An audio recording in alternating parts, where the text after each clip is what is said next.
Here's my take. It's difficult to know what to make of the turmoil on college campuses these days. The protests, polarization, intimidation, and general bitterness. In a revealing article in the Wall Street Journal, Douglas Belkin sets these events against a broader backdrop: the disappearance of a sense of community. He points to research demonstrating that, quote, college students today are lonelier, less resilient, and more disengaged than their predecessors. The university communities they populate are socially fragmented, diminished, and less vibrant. One wonders whether this loss of community has led to more distrust, sharper disagreements, and more anger. People are encountering one another at these protests, often for the first time, often as strangers. The college campus I went to decades ago was full of political disagreements. It was the time of Ronald Reagan, the Cold War, the nuclear freeze movement, and divestment from South Africa. Tents and shantytowns were built on the plaza outside the president's office. But we also had long and soul-searching debates about the issues. In every group I was in, at class or in extracurricular organizations, people disagreed about the issues, but they did so seriously, listening to others and engaging in what was mostly civil discourse. Though it's easy to romanticize the past, when Reagan's defense secretary, Caspar Weinberger, came to speak, student protesters repeatedly tried to disrupt his speech. But the vast majority in the room, most of whom almost certainly disagreed with Weinberger, booed the protesters.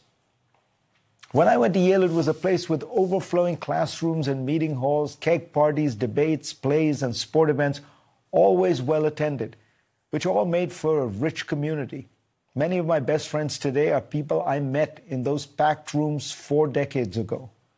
I've returned to my campus several times since then, and for many years it felt very much the same place I had been to all those years ago. But over the last decade, campus life has seemed thinner.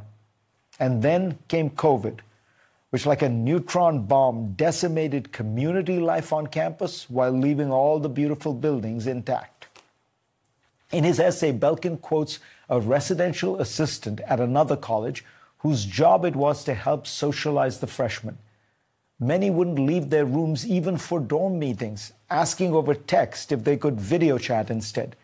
The bewildered RA said, "I was literally across the hall." A college official at another place suggested, "This may be the new normal. There may be no real return to the past." While the pandemic might have been the great accelerator, the decline of social capital, the bonds that sustain communities, has been a theme of scholarly work for decades now. The seminal work on the topic was a 1995 essay by Harvard's Robert Putnam, later expanded into a book, Bowling Alone. The title draws on data that showed that more Americans were bowling, but fewer and fewer were bowling in leagues. Putnam follows the decline of social groups and tries to pinpoint causes. The single most consistent predictor, he presciently observed, was television. Technology and the internet have allowed people to make leisure a private rather than a communal activity. It goes beyond college campuses. In my book, Age of Revolutions, I point out that what has really caused alienation in America, even when incomes have stayed steady or even risen, has been the collapse of community in small-town America. The mom-and-pop store, gone, unable to compete with Amazon. The corner arcade, displaced by online gaming. The local movie theater, run out of town by Netflix.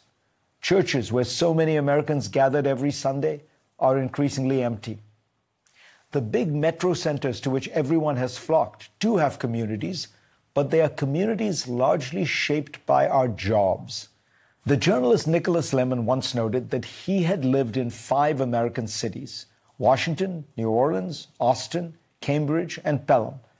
According to him, the 2, quote, most deficient in the Putnam virtues, unquote, essentially lacking in social capital, were Cambridge and Washington. As he put it, the reason is that these places are the big time. Work absorbs all the energy. Community is defined functionally, not spatially. It is a professional peer group rather than a neighborhood. And it's natural to wonder whether this sense of community is tenuous That is, if you lose your job, your membership in the community is revoked along with it. College campuses today are still exciting places. They are full of smart, well-meaning students, extraordinary professors, and all kinds of educational and extracurricular opportunities. But they have weakened as actual communities where people mingle, interact, and get to know and trust each other. And in this sense, campuses today are not that different from the broader American society of which they are a reflection.